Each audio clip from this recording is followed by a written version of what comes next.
You're listening to the Wise Women Podcast, Season 2, Episode 25. I'm your host, Alisha Wilford, founder of Yoke and Abundance, a creative leadership coaching business. This podcast is designed to inspire by introducing you to creative women living abundantly. I hope you'll delight in this conversation with Leah as much as I have.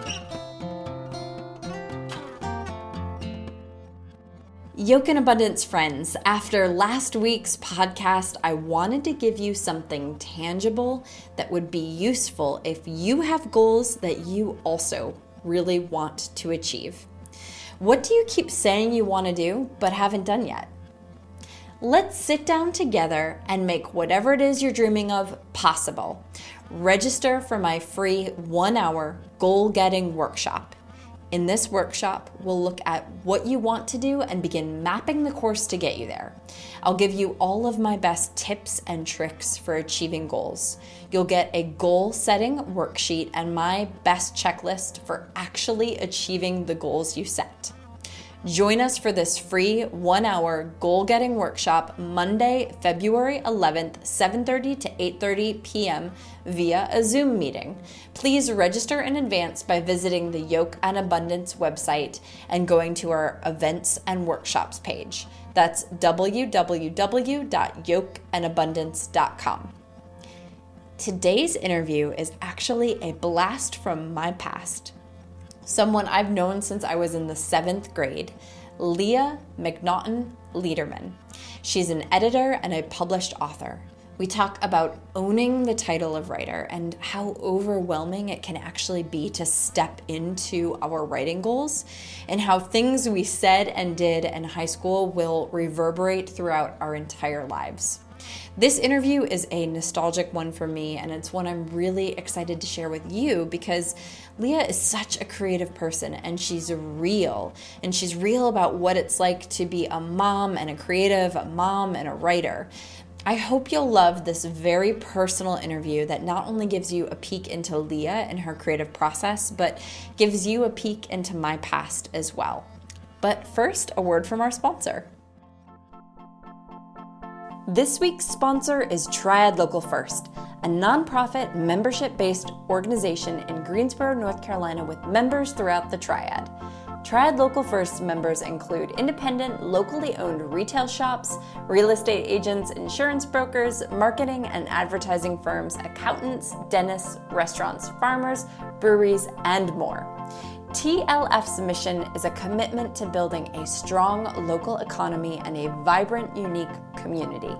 For more information on how to support local independent businesses throughout the year, visit www.triadlocalfirst.com. Leah McNaughton Lederman. Yes. Thank you so much for being on the podcast today. I'm sorry, I'm a giggler. I know. I'm so glad you're here. Yes, thank you so much for having me. I feel like I'm like 13 again when I talk to you. Yeah. So you and I have known each other since I think I was in the 7th grade. I was in the 8th. Yeah. Yes. Yes, because I was a grade ahead of you. Yep. So that would have been, what, 1996? Yep. That is over 20 years. Yes. Yes. But that's what's amazing about like Facebook, because I think that really brought us back, because we did not keep in touch. No, there we were didn't. many spans of years, but I'm so glad now it's like, hey, here's this voice from the wilderness, from my past. We're just talking that it's okay. So it's just after Christmas. This podcast will probably come out in about 3 or 4 weeks. Okay. And we're just reflecting on the upcoming New Year. And you can remember a New Year where you came over and spent the night at my house. Yes, it was 97 or 98. Yeah. And I remember hanging out in your room. I remember you had Melancholy and the Infinite Sadness CD. Yeah. And I was like, I really got to get that CD. I want that. I got to get that. And I don't really remember much else. And if I would have been more together, I would have gone back into my journals, because at that time I journaled every single day. And I know my entire high school career is cataloged daily with what happened, journals. Who I talked to, what we talked about. And so when I get there in my life in the next few years, because it's one of my goals, I'll have to tell you, please. Here's the entry that you were a feature. You were featured in. I love crazy. that. It's crazy. It's been really a neat tool to kind of go back and be like, I could tell you what I was doing on May 19th, 2008. That is a great tool. It's kind of, it's creepy a little bit. Like, I'm a little weird. I journal almost every single day. I've been on a little bit of a hiatus the past 2 weeks. You're allowed to do that. Yeah, that's it the happens beauty. sometimes. Right. But it is funny because my brother asked me on Christmas Day, actually, he's like, Alisha, what do you do with all those journals? Don't you go back and read it? And I was like, I rarely go back and read them. Yes, no, that's kind of a chore. I have gone back and like flipped through them. I was looking for specific dates. But one of my goals is really to go back and kind of catalog. I'm going to number all the pages and then kind of like a bullet journal in reverse. And that's what I'm going to turn these into. So then I can catalog.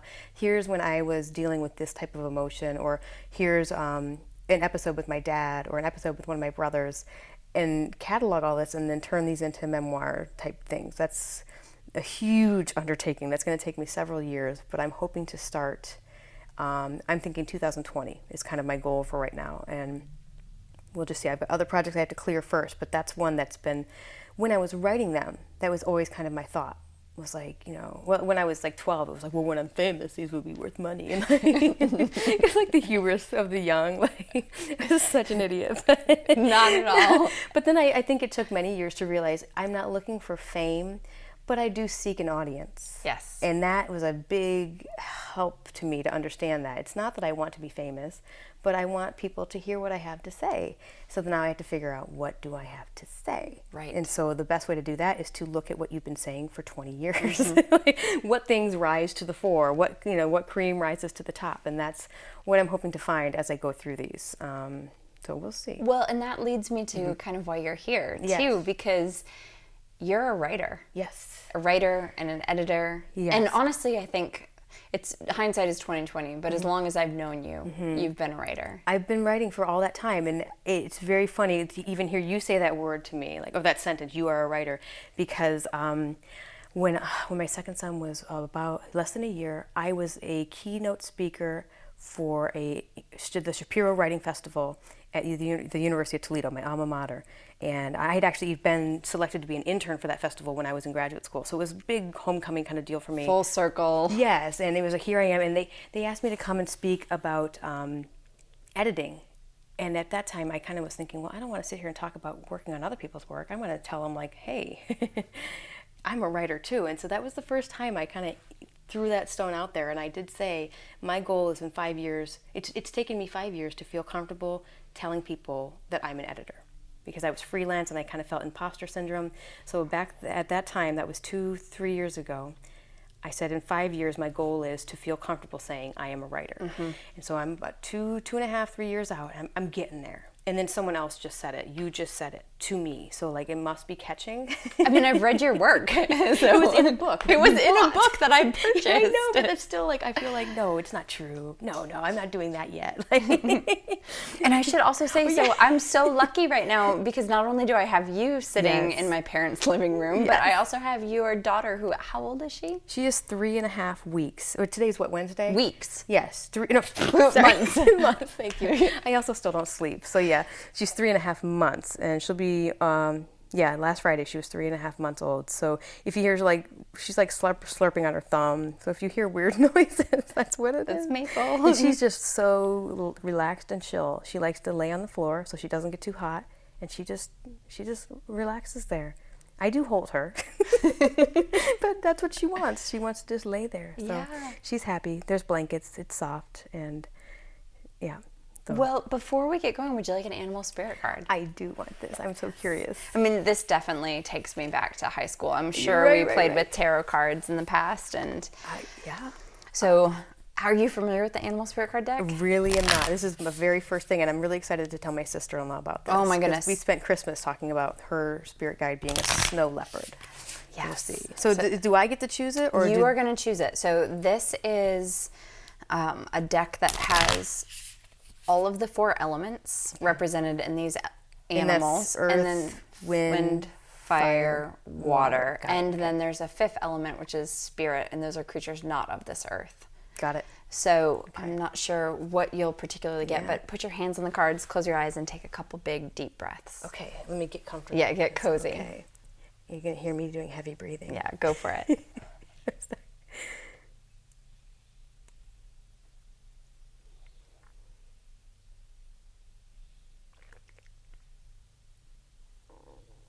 Okay. And then whenever you're ready, you can cut the deck with your left hand. You can open your eyes and cut it into 3 piles. Okay. Okay. And then flip over whichever one you'd like. I like this one. Okay. The whole thing? However you want to do it, actually. All right. Ooh, the mouse. Damn it. Oh, sorry. Got a mouse. Okay. I'm curious to see what this means. Okay, what I would tell everyone about these cards is this is not necessarily your spirit animal per se, right? Okay. This is maybe something that you're dealing with right now. Get it, yeah. Or a person that's bringing this energy into your life. Got it. And a mouse is a creature of the earth, and creatures of the earth ask us the question, are we creatures of our own destiny, or are we creatures of habit? And knowing full well that there's a pro and a con to both of those things. And so much of my life is controlled by things that I have formed into habits and routines, and that was what has allowed me to plow forward. But then some of it is really, I would never have known 10 years ago that I would be living in Indianapolis and that I would be doing these things. So that's interesting. I don't know how I feel about destiny. I guess I don't think about it. I think very pragmatically in terms of my goals. I'm always, that's how I am. And habit helps with goals. Yeah, it's huge in my life. Huge. It is huge with when you have children, routine, and you have children who have exciting personalities, routine. And so that's like, and also me, I need it. Yeah. If I always blame the kids, like, oh, I need it for my kids. Like, no, it's for me. No, I crave routine myself. It. If I don't have it, or if things get thrown in the air, I get really stressed. Well, I'm going to be really curious to hear what you think of the mouse then, and how it is maybe showing up or not showing up in your life right now. So detail oriented, small minded, nitpicky, or nervous. The mouse has an innate desire to tend to the details. It often spends its days fixing, preparing, organizing, and scrutinizing. Unfortunately, a mouse personality doesn't notice when they've gone too far. Soon they begin to have a limited and fearful vision of life and try to control every detail. This can be quite a painful experience for both the mouse and those around them.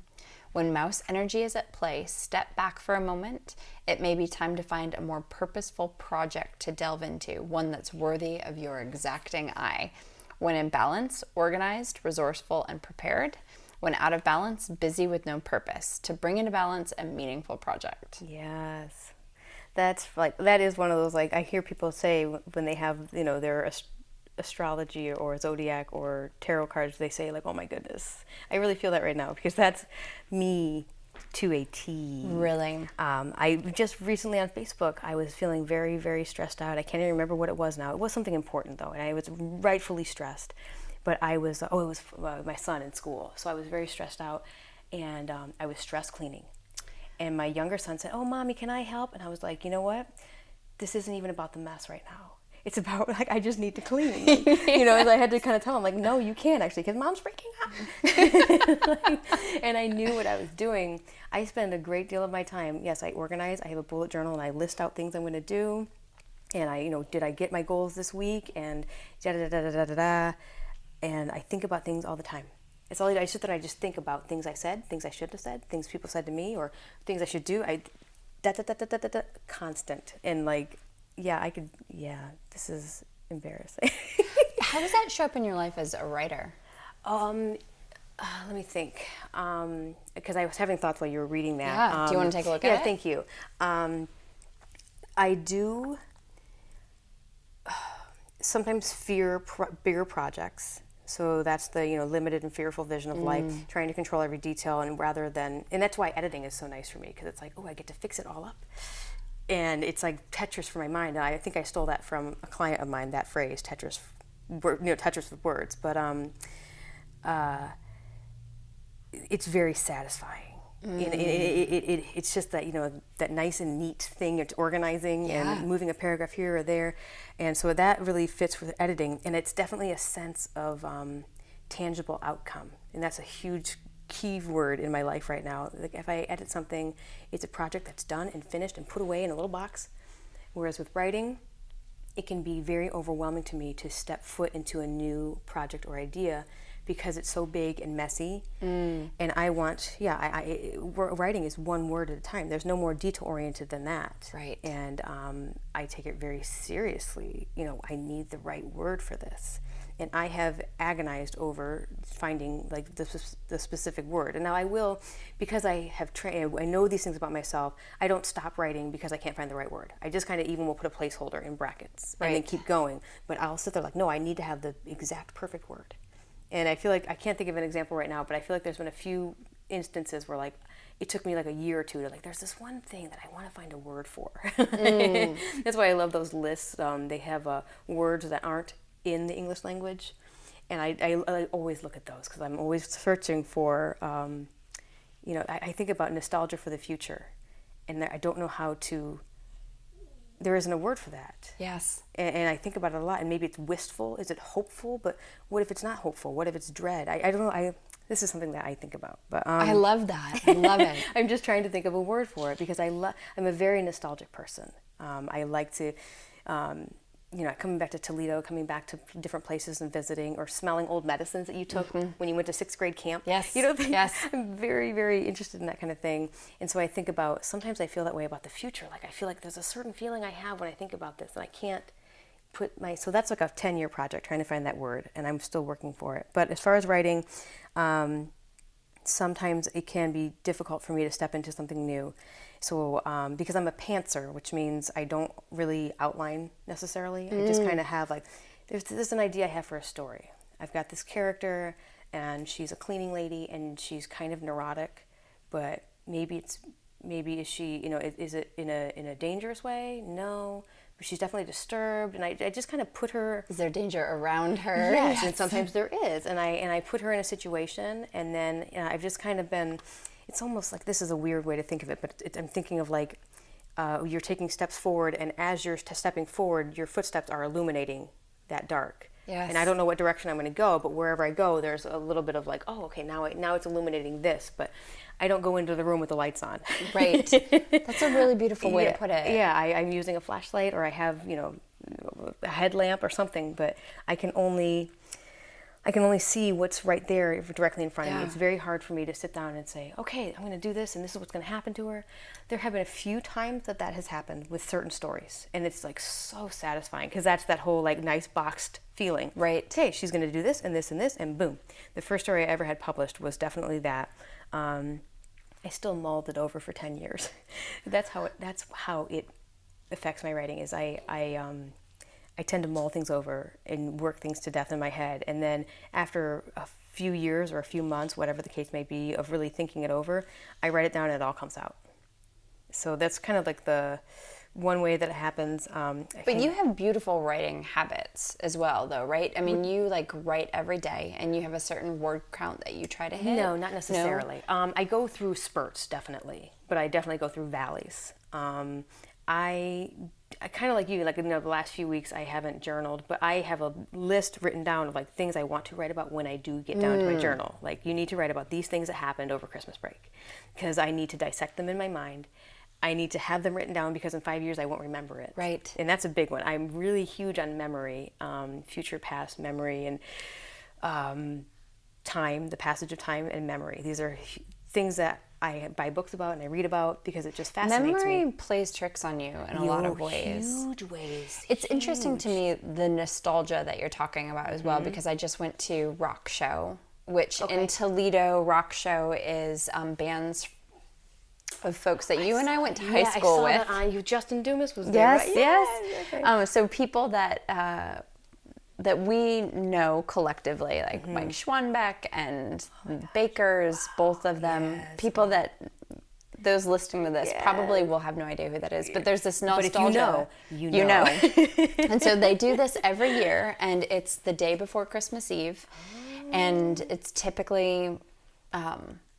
so it's like a big high school reunion, but Leah and I are different grades, and we have lots of friends from lots of different grades. And what's beautiful about this rock show is that it's like a big high school reunion with all of the people that we would know, No, because that changes everything. It's so great. It changes my plans for next year. Yes, you should come. I know I'm coming. But I mean, watching these bands up there and watching, at one point there were like 4 guys that I had at one point in my life had a crush on, like standing up there, like playing, and there's this nostalgia You're thinking, for like, am what I was. dodging bullets, or like it's just nice? It's just nice to go back. I agree. I think about that with after each kid that I've had.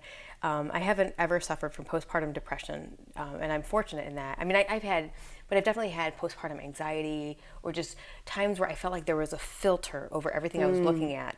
And I was always very interested and concerned about my mortality, or mortality in general, right after you've had a kid, which kind of makes sense. Yes. You just brought life into this world, and now you realize, like, oh my gosh, like one day I'm going to die. One day, this person's going to die. And you just get really wrapped up in it. And that's dark. And I try to keep away from those thoughts. So with this baby, I was really clear with my husband. I said, we can't watch any movie that could be any way possibly bad or negative. After my second kid, I watched The Unbreakable Kimmy Schmidt. I have not seen that yet. It's cute and funny and all this, but I'm like, but no, they locked these women in an underground thing. They were cultists. And that's the premise of the show. And then she breaks free. So it's ha-ha funny. It's Tina Fey, whom I adore. But I couldn't handle watching that show. And I've never watched it again. Because it was like, no, they locked those women up. And that's all I could focus on. I'm building up here. So with this baby, I said, we can't have anything negative. And what ended up happening is I was listening to old music from high school, and I was getting so nostalgic and just thinking, my oldest son, he's entering high school, and what songs is he going to remember? And my wall of one of my rooms is not wallpaper, but there's my dad's records, his 45s from when he was in high school. So I'm always interested in high school is a really horrible but magical time in your life, where you become who you're going to be. And I've changed a lot since high school, but there's still that kernel. There's like that essence of who you always are. Like, and when I hear, like, this is what's funny, I wouldn't ever go out of my way to say, like, I'm a Weezer fan. I mean, I like them. The song comes on the radio. It reminds me of, and it just brought me back. And I'm like, Weezer. I'm thinking about Dave Mather and Alisha and Amanda. I mean, just thinking all these people. I'm like, oh my goodness, like memories I didn't remember that I had. Even though I journaled, even though I wrote it all down. And that's part of also why I've put off this project for so long, and why I know it's going to take me so long. But let's talk about that. Okay, so one of the questions I always ask on this podcast, and I'll just tell the audience listening, I know this is going to be a wandering podcast. Yeah. And I want to like bring everybody in, but I think that this is going to be a rich conversation with lots of useful things. I agree. What's one project right now that you're working on that you're really excited about? Oh, yeah. This is actually the first time I've really talked about it publicly, because I was afraid. I still am. I am putting together, I've compiled a short story anthology of horror short stories. It's all female writers, and each story is accompanied by a piece of artwork by a female artist. So there's visual and written word. And I've put this together, and I'm sorry, off the top of my head, I couldn't even tell you right now how many stories there are, because some people have contributed more than one. But it's not as if I have an all-female agenda or axe to grind. It really comes, as a lot of things do, from where I am in my life and what I'm doing. And I shared with you earlier, after my second son, I was very alone. And that's just part of motherhood. And it's not, I'm not feeling sorry for myself. It's just part and parcel with, you're just really just there with the baby. And even when you're in public, you're so concerned with this baby and how it's behaving and what's going on with it and what it needs. The rest of the world is in a bubble separate from you. Yes. Even though they're peering in and judging you. But that's fine. So I'm alone, and I have this baby, and I'm editing late at night when everyone else goes to sleep. I didn't want to stop working for very long because I didn't want to have the mom gap on my resume. So I just stayed in it and edited, and I was editing all of these horror books. I kind of just got in with a specific group of writers, and I really, really like these people. And so I was doing 2 or 3 different authors at the same time, all female, and I was going out to take the dog out at night, and I'm looking over my shoulder because you've been reading horror. And I'm not just reading it. It's like when you're editing it, it's like you step inside and you are now living it. I'm living in it. I'm up to my ears in this, and I'm rearranging it, so I have to really be covered in it. And in a way, you have to be really careful with that kind of thing. Yeah. I think that it can be very powerful in a bad way. So I'm very careful with horror. In fact, if I can say it, I'm looking forward to this being done because I'm going to step away from horror. I'm not a dark person, and anyway, so I have this all-female cast, and I'm editing these works, and these were not for this book. This was a separate thing, but I just heard these voices of these women, these writers, kind of conversing in my head, and I was thinking about like Lord Byron and Percy Bysshe Shelley and Mary Shelley, or wait. Yeah, did I get that right? Yeah. Just talking and being in that castle or what have you when there was a storm, and that's how she came up with Frankenstein, or the Algonquin table. I'm thinking about these writers' voices, and so now here I am. I'm in the middle of nowhere in Indiana, and I'm surrounded by cornfields, and I've got this baby, and I'm just alone. Some weeks go by where, aside from my husband, the only adults I see are my Kroger cashiers and the librarian. And like all the moms are vying for the librarian's attention. I see it every week. Like that's another thing I'm working on in my head. But that's going to be a great story. Yeah. So it's like wonderful and pure, but pathetic. You'll appreciate this. Yeah.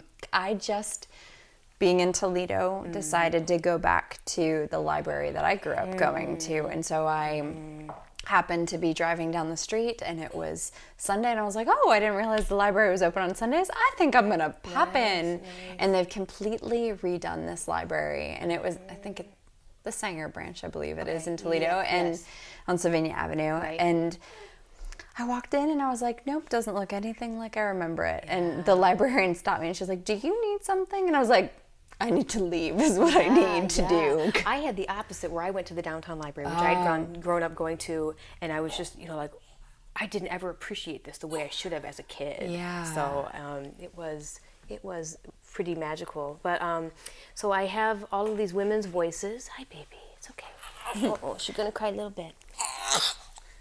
Right by the microphone. Right by the microphone. Yeah, we can edit that out later. Yes, we can. So I wanted to get them together like the Algonquin Circle, and because of technology and all of that, we can do that. Yeah. So I just, sent a bunch of emails out and said, hey, I like your voice. I want to put it in a book. And I've been working on it for several years because I've worked around all of my other deadlines and projects. This has always been my back burner. And I think that really frustrated some of the women that I worked with on this. And I can't blame them because it's taken a long time. It's gone at a glacial pace. After the birth of my third baby, as I was pregnant with her, I told my clients, like, I'm kind of done, I'm leaving. Because I've had this project I've been trying to do for 2 years, and I can't even do it.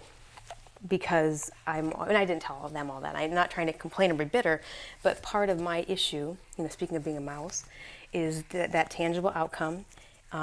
Editing is nice and neat and tidy, and I can just do it and be done. And so it's a form of procrastination, that instead of working on my own project, I'm going to do the paid work first. Yes. And I finally just said, you know what?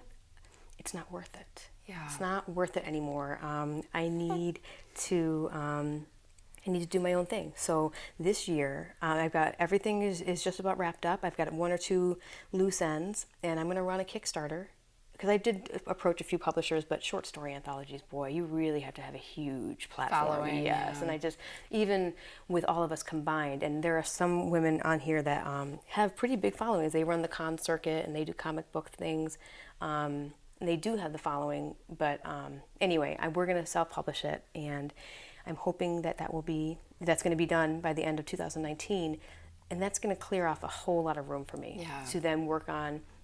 It's funny, I feel like I say I want to clear off my plate and stop editing so that I can work on my own projects. And even though this is my project and it is my baby, it's like I'm ready for the next one. Yeah. So that's the problem, is you got to focus on. And are you thinking about memoir next? Yes, absolutely. Memoir is... it's my favorite genre, so... Yes, and I just didn't realize that was a thing you could do. When people say I'm a writer, the assumption is always fiction. And I have published a few things in fiction, and I like fiction, and I read fiction. But on my bookshelf at home, 75 to 80% of it is nonfiction. It's history, it's memoir, it's biography. Like 60% of my shelf is self-help, and then the other percent is memoir. And memoir is so much of self-help. It really is. I'm obsessed with, not obsessed, but as I've already mentioned, I'm really interested in memory and how people capture it. and how it manifests in people's lives. I think about things my parents said and did, or my brothers or sisters said and did, and how that affected me. What things stick out.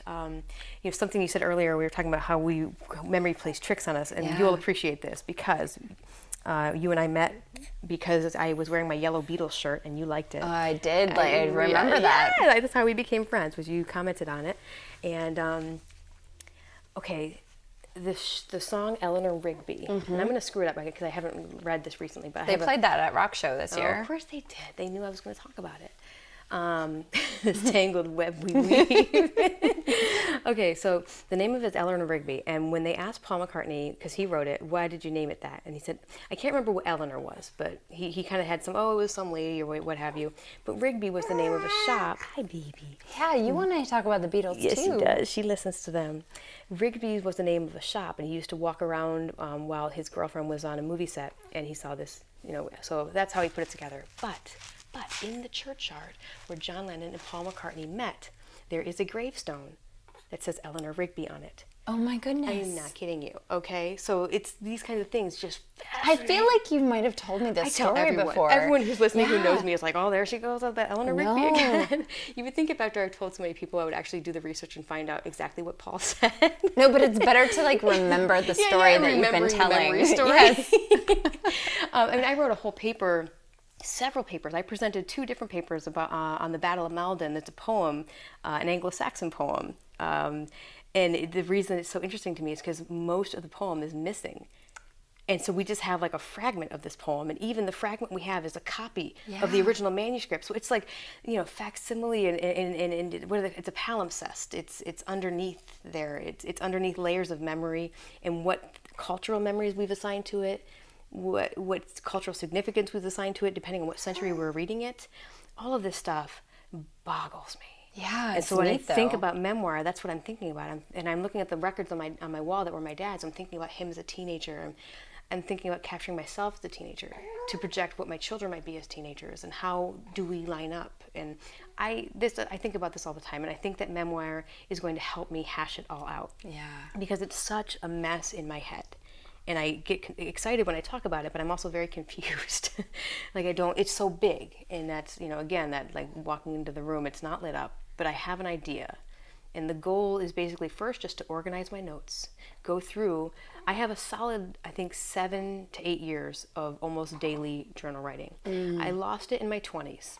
I was just, graduated from college, and I was in grad school, and I just lost it in my 20s too. Yeah. And then I used to beat myself up a lot about it, and then I think the beautiful thing about the 30s is that you forgive yourself for everything you did in your 20s. Yeah.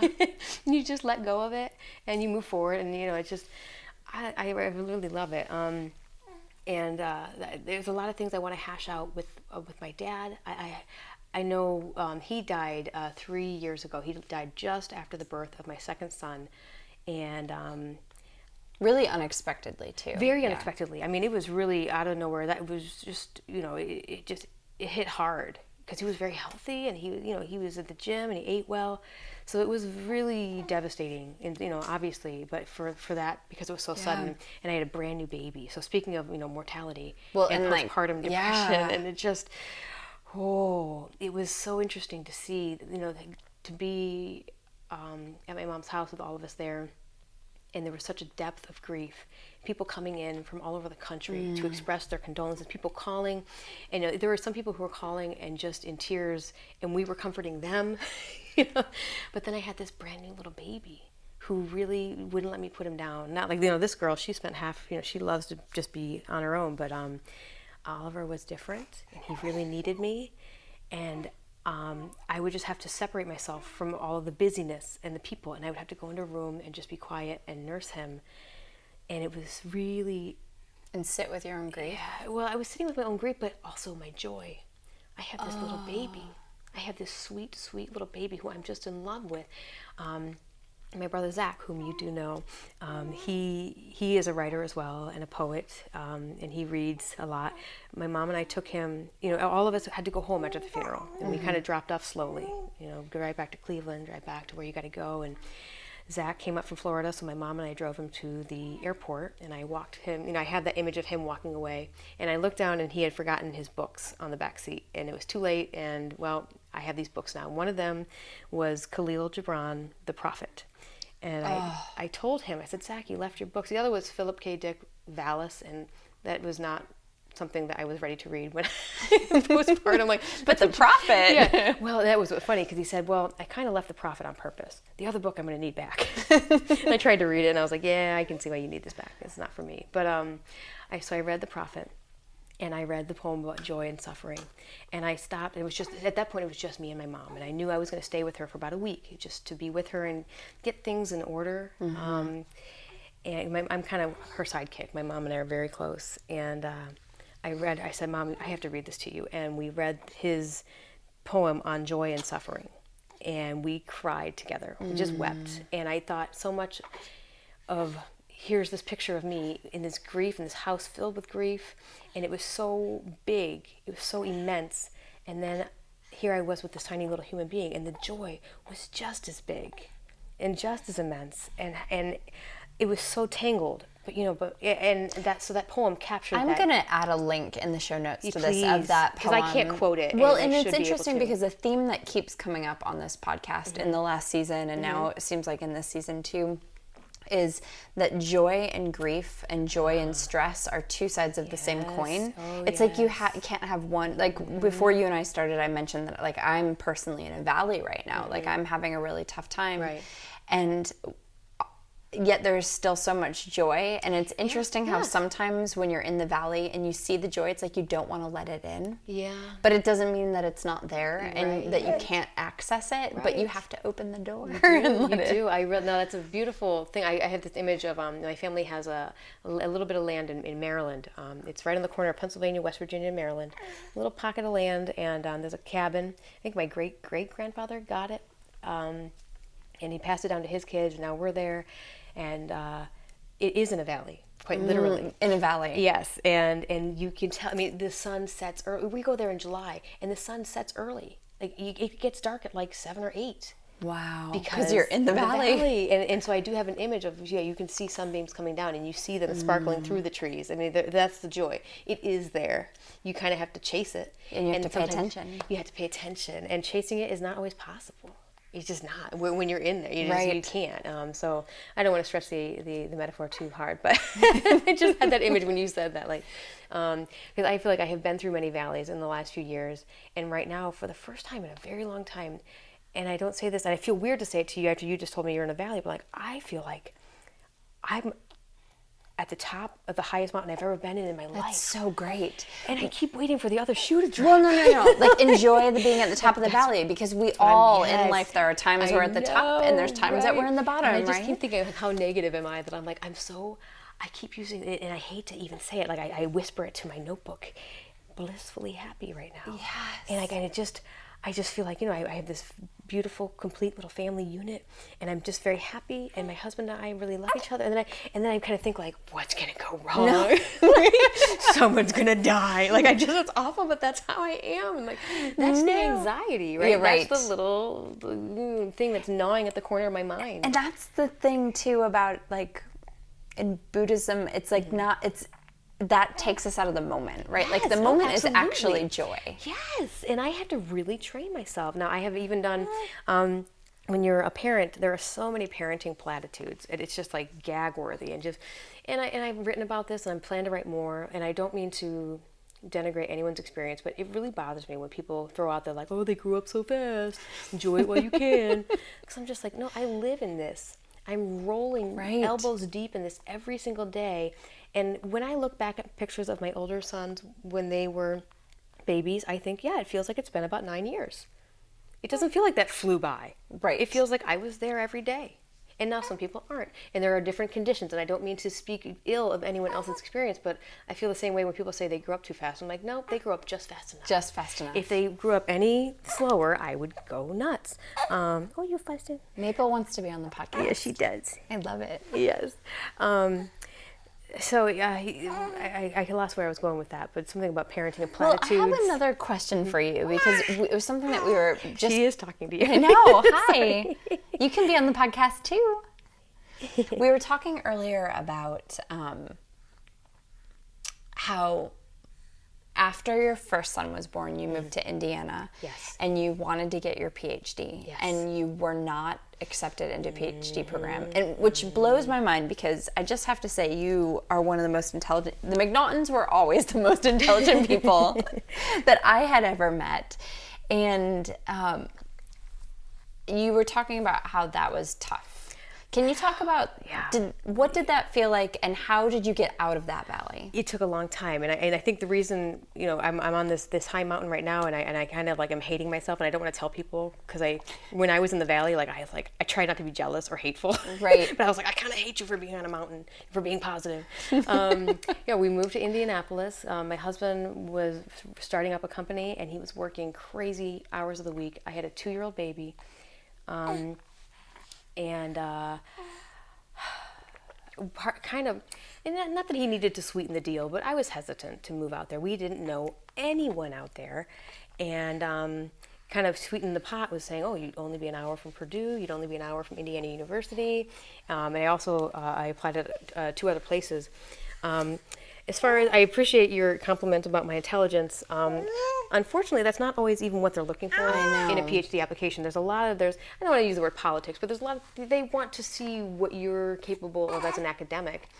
And I wasn't the right fit. And I do know from an inside source that I was very close to getting in to the one place. Like, I was in the second round where then they finally, and I didn't get in, but it was devastating. I can remember calling my mom and kind of being like, I didn't get in. I have this, I think it's a Facebook post or a picture. I had a bottle of whiskey and my 3 rejection letters. Whiskey. And that was my picture. Here it is. We regret to inform you.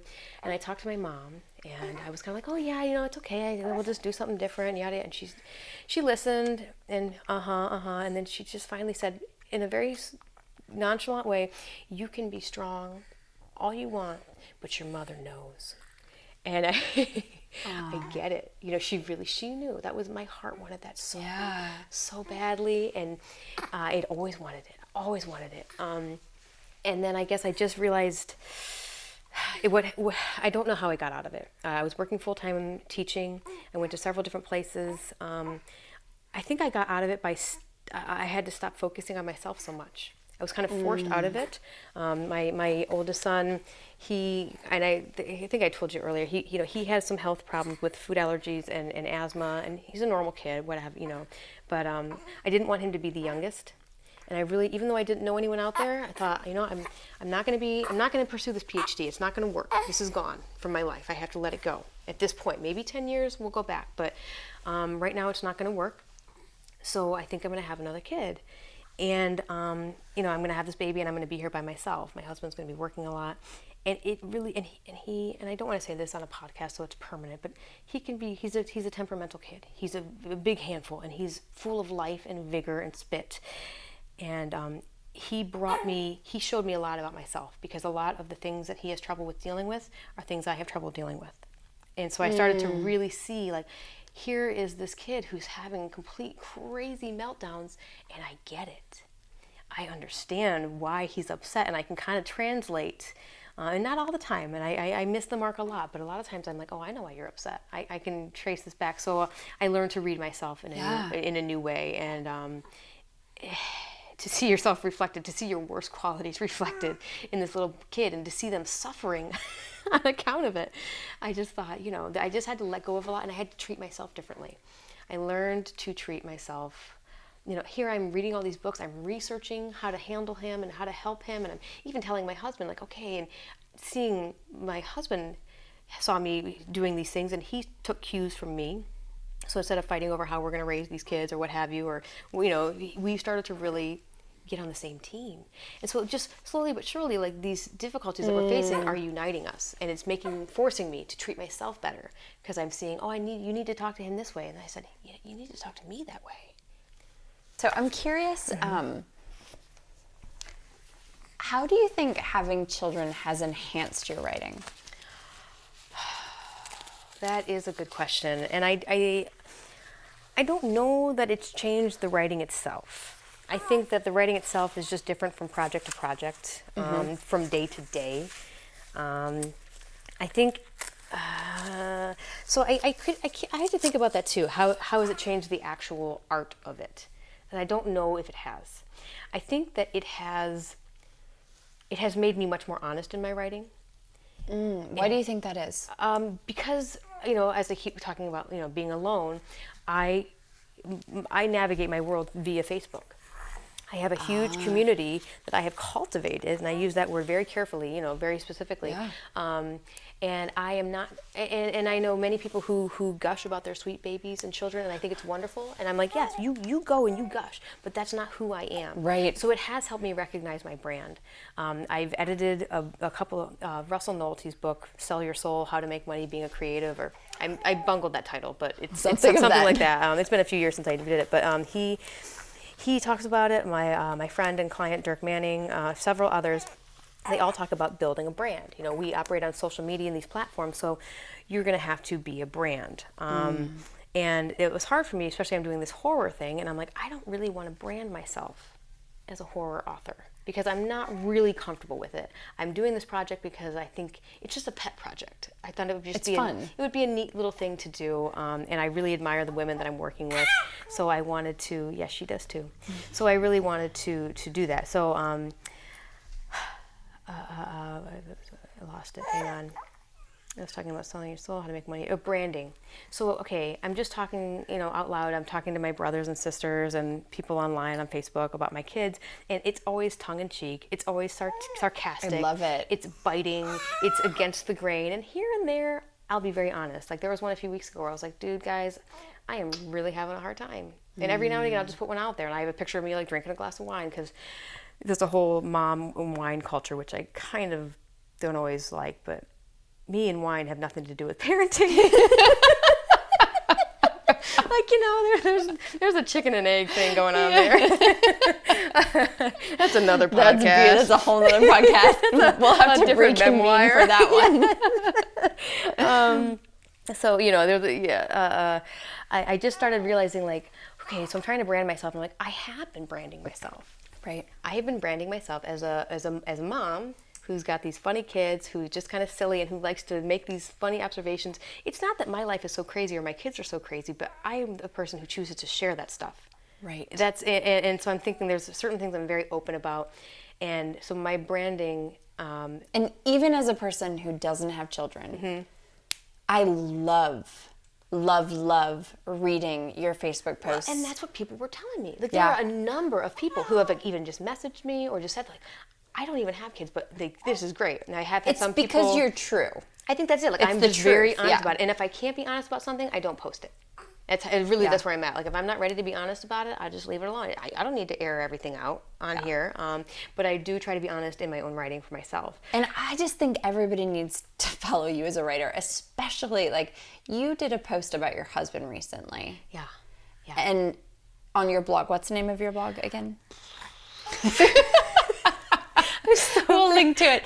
But so sorry. I think it's just Leah Lederman. Good. I don't think it's just Leah Lederman. Yeah. It was so truthful, and you made a comment that you tell your students, your writing students, that if there's something. Yes. Now, just to be sure, I did teach composition, but I never really called them, like, my writing students. That makes me sound like I taught creative writing, which I have not, which I maybe in the future would like to. I really wish you would. I'm considering it, but I feel like I need to get some of my own stuff out there. And I wish you would online so I can take your class. And people have also said that, and I'm like, that sounds like something I could entertain the thought of doing in 10 years, 15. Yeah, like a 6-week writing class. No big deal, right? The 30s are going to be mine, I think. The next 5 years, at least, are just going to be mine. This is what I said. So when we were talking about arguing and debating and how to choose a topic for your paper. Like, if there's a question you have or something's just bothering you, you watch the commercial and something about it just bothered you, or you couldn't quite put your finger on it, dig deeper. Yeah. Don't just say, oh, that kind of bothered me, and just be annoyed and change the channel. Like, no, take that time to investigate, because it's worth investigating yourself and how you operate. I thought of the one example I can think of off the top of my head, and hopefully I don't bungle this, but I would always have print out the I Have a Dream speech. And I would have the students watch the video and read along, and then we would just break it down and dissect it and talk about how he delivered it and the different writing devices he used. Just a repetition, I have a dream. That's a very famous repetition, but throughout the speech, it's 100 years ago, 100 years later, 100, he repeats these things. That's called anaphora, when you're repeating a phrase at the beginning of a line. They used it a lot in Anglo-Saxon and Old English poetry. And it just stems from the oral tradition. It's when you're giving a speech, it keeps people there with you. Yes. Because when you're just listening, you just kind of wander off. And so I'm going through this speech, and there's one. He said, "I have a dream that one day little black boys and little black girls will be able to join hands with little white girls and little white boys." So something like that. And I don't know if that's a direct quote. I'm sorry, it's been a few years now. But I actually did a little chart. I can send you a link to a picture. But if you little black boys and black girls, and I would do L B B A B G, like the first letter, and then the little white boys and little white girls, and they have the exact number of words on each side. It's completely level. If you were to put little black boys and black girls. So like the iambic pentameter of it is. Yeah, right. The rhythm of it. It's not quite that. Hang on. The little black boys and girls, and little white boys and white girls, and then the fulcrum is we'll be able to join hands with. But there's the same exact number of words on either side. They're perfectly equal. So that in the very structure of this line of the speech, he has embodied what the speech is about. Equality. And I get all of that, and because I loved that line. And it wasn't just because it was a beautiful sentiment, but I was like, no, I loved the rhythm of it, the cadence. Right. Oh, this is just so got good. Like tingles when you pointed that out. It's even better when I have a dry erase board. We might share the same love of whiteboards. When I just did a little bit of research, and that's what that's what my graduate degree kind of taught me how to do, is close reading. Right. Really dig deep into that detail, that nitpicking, that like getting in there. Into this tiny little nugget in this huge speech, or it wasn't huge, but you know what I mean. And the content of the words and its meaning they're inextricably bound to one another. Yeah. And so in the text itself, the very words and their structure embodies and reflects the greater thing. So I say all that because that's what dig deeper. When something bothers you, when you like something, dig deeper, look closer, because if you really like it, when you dig deeper, you'll like it more. Right. There's more there to see. Always. And so that was what, with this piece of writing, this was just a scene where I don't even know what I was doing. I was standing on my back porch. I don't know if I had the baby or not or what. And my husband just comes around the corner and he's singing, and he just has this, it's kind of shaky, like it's a rusty pipe, like he hasn't used it.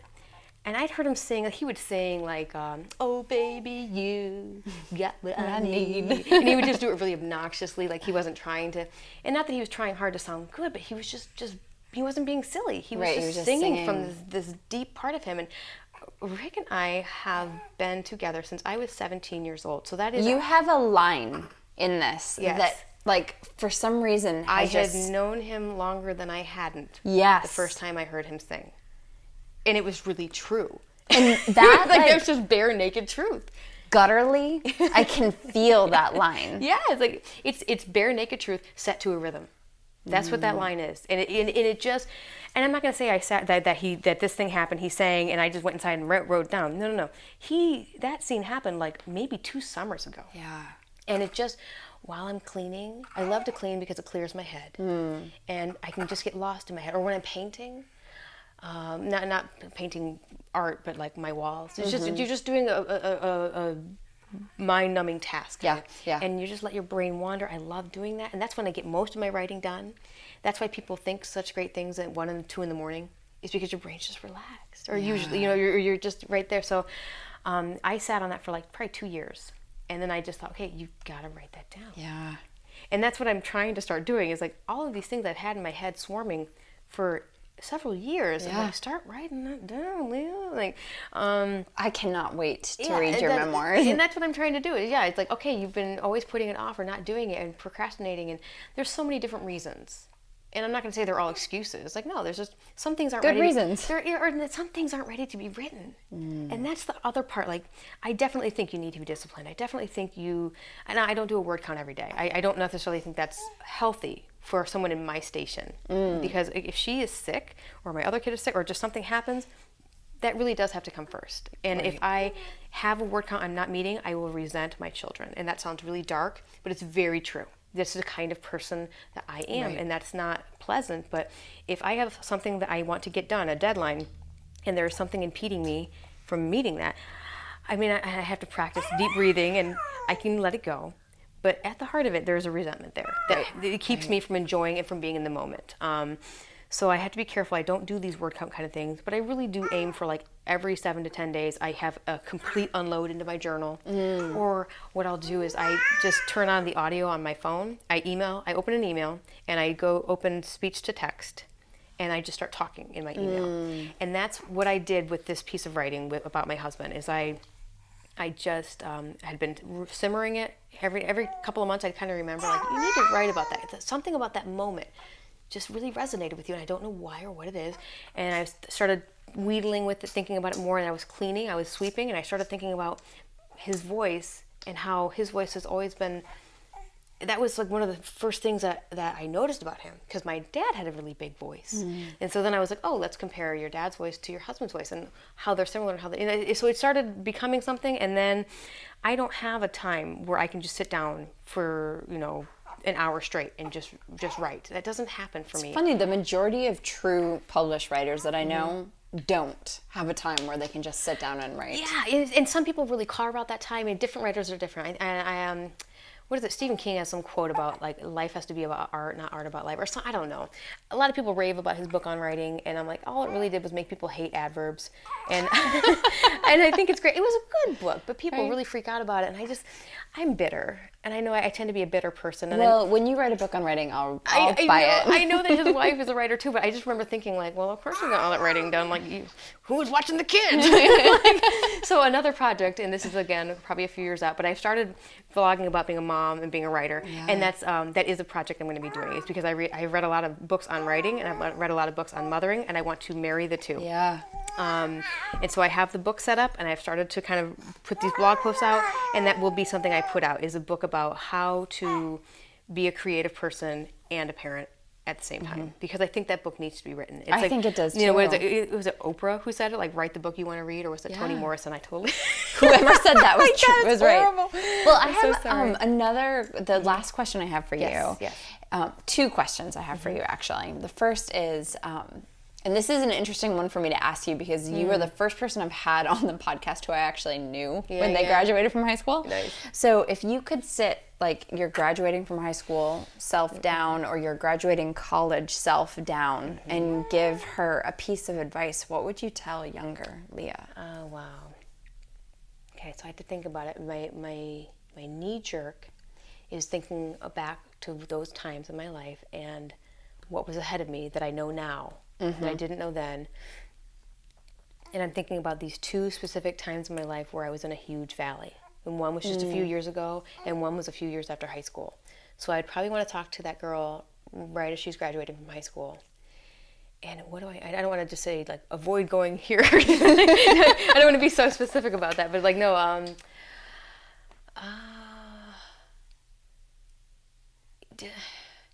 don't fly off the handle about things. I think that's really it, because I think the spiraling, I would really spiral out of control. And I guess I don't know what the advice is, and so it's a very good question that I will consider a lot, because it will help me understand why I spiraled, if I could figure out what I need to say. Yeah. Like, that might be an essay. Yes, right. I'd have to kind of write it and tweak it down. I do think through writing. And so that helps me a lot. That's why the memoirs are going to be very helpful. It's going to help me. It's the writing to understand. Yes. And that's really what I want to do. So I'll probably do that with this question. But my knee-jerk response is, like, there were just a few times in my life, and what was the kernel? I spiraled out of control, but what was the event, the catalyst? And I think it was not being in control. One was because I was still under the I'm using this motion of my hand crushing my other hand. Right, right. I was still under the roof of my parents, who I really, really love and adore. But at that time, in many people's lives, it's a big, emotionally crushing, time. You're trying to figure out who you are, and I wasn't in control. I didn't feel in control of my destiny. So there's that word to bring it full circle. Yeah. But that was really it. Like, I am not in control. I don't know what to do next. I'm panicking. And I think that that's the two values, the biggest ones in my life. The thing they have in common is that in both of those situations, I felt like I am not in control of what's happening in my own life. And so, as far as... But we're never really in control, are we? So as far as advice is like, how can you let go? How can you meet in the middle? See, here's me talking to my son. Is how can we meet in the middle? Instead of me mandating or having a battle of wills, this is what's going to happen. Let's, how can we turn this into making good choices? Speaking to a toddler. That's so good. Yes. That's what I needed. How do we meet in the middle? I mean, I can see a temper tantrum coming from him. I can see it. I can see the seeds of it. I can kind of see where his eye twinges a certain way. Yeah. And I spend a great deal of time trying to prevent those from happening. And the rest of my time trying to, assuage that problem. And so I'm looking at my own life in retrospect and seeing, like, I can see the seeds of this, several week-long temper tantrum that had years of repercussion for me. And so I think I need to take further lessons, I guess, from what I've taught myself about my toddler. I love that, though. That's where I'm at. That's not really an answer. That's an answer. But it's a continued process. Yeah. I mean, there are things that I did and said and behaved, certain behaviors when I was 17 that have, more than half of my lifespan later still echo. Yes. And I think know the feeling. That's why high school is, we kind of roll our eyes at it, but it is so poignant. So poignant. And that's why you go and you see these bands from high school and your crushes, and you just... The things we did and said then really do reverberate into the rest of our lives, and that's what I tell my older nieces and nephews. It is important. So I feel satisfied with that, but it's, I think, something you just helped me kind of make some more connections that I'm like, oh yeah, it's like a temper tantrum. Yeah. Well, okay. So last question is, how do you live a life of abundance? That's a good question. I think the parenting platitude is, enjoy every moment, live, love, laugh. What I have been doing, because I am, this mouse, and I'm always, with the little teeth. I'm always nervous about things, and I'm always planning things, and I get really out of sorts if it's not planned out. I have, since this baby has been born, and we know that she's going to be our last one. She is my first and only girl. She's so remarkably sweet. She really is. And there have been several mornings where I wake up and I know I've got to get things done. And you sit there in bed sometimes, and like, I don't always just roll out of bed. I catalog what I'm going to get done and like the path I'm going to take to get where I need to go. That's the most effective and the most productive. This is actually how I plan things. Like, I don't just walk down the hall. I have like, grab this thing so that you can put it there, and this is how I'm very, very task oriented. And so with babies, that can be hard because babies don't follow any of those rules. And so again, I'm sorry I don't want to be, one-sided with or alienate people who do not have children. That's not my intention, but it's just where I am. Yeah. And that's my own truth right now. I love this. But I feel like I look at her and I have thought to myself several times, there's no such thing as time wasted staring at a baby. Yeah. And I think that that's the same way of saying they grew up too fast. But it's just a little less obnoxious, and it is a good reminder to me. So rather than be abrasive and go, they don't grow up too fast, they grow up just fast. No, I know. Just take this time and just look at this baby, and just look at your children, just look at your life. And that's like you were saying, just be there. Yeah. And that is that mentality, just for those minutes. And if that means that I need to sweep the floor and like vacuum something or put the dishes away so that I can relax, that's what I'll do. That's what you do. I'm not going to, people say, oh, leave the dishes. You can always do the dishes tomorrow. I'm like, yeah, but then I can't relax tonight. Right. That's who I am. Yeah. And that's my burden and how I live my life. And I don't judge you if you don't. I don't care. If you leave it, I don't care. But this is who I am. And that's how I live my life to my fullest by making sure I do the dishes at night. All right, we're going to end on that note. That's great. I can't top that. No, but great. Yeah, I mean, just that way I can relax and I can just stare at the baby. But even if there's dishes and even if there's things to be done, if I am just staring at my baby or just feeling happy. That's not time wasted. Right. And that's something I'm beginning to learn is, I think that's where I'll leave Leah, that. thank you so you. much. This was wonderful for me. I've got so much to write about now. I'm going to take notes on what things I said because that's like the ultimate ego. I love it. Thank I just you. learned so much from myself. Thank you. I learned so much doing this. I hope today's episode inspires you to begin journaling, writing, or picking up your pen again if you've been feeling writer's block. If you're loving the Yoke and Abundance Wise Woman podcast, head over to iTunes, fill in some stars for us, and let other people know what they can expect by writing us a review. Thank you so much for being a part of the Yoke and Abundance community. Don't keep this podcast a secret. Take 10 short seconds and share this podcast on social media or with a friend. Check out our website, yokeandabundance.com, to schedule your free discovery call with me to bring clarity to what you most want and how best to get there. A huge thank you to our sponsor, Triad Local First, and my amazing editor and producer, Ira Sterling at Julia Sound Recordings. Remember, every one of us has wisdom within. Keep sharing your words of wisdom because you never know who you'll inspire.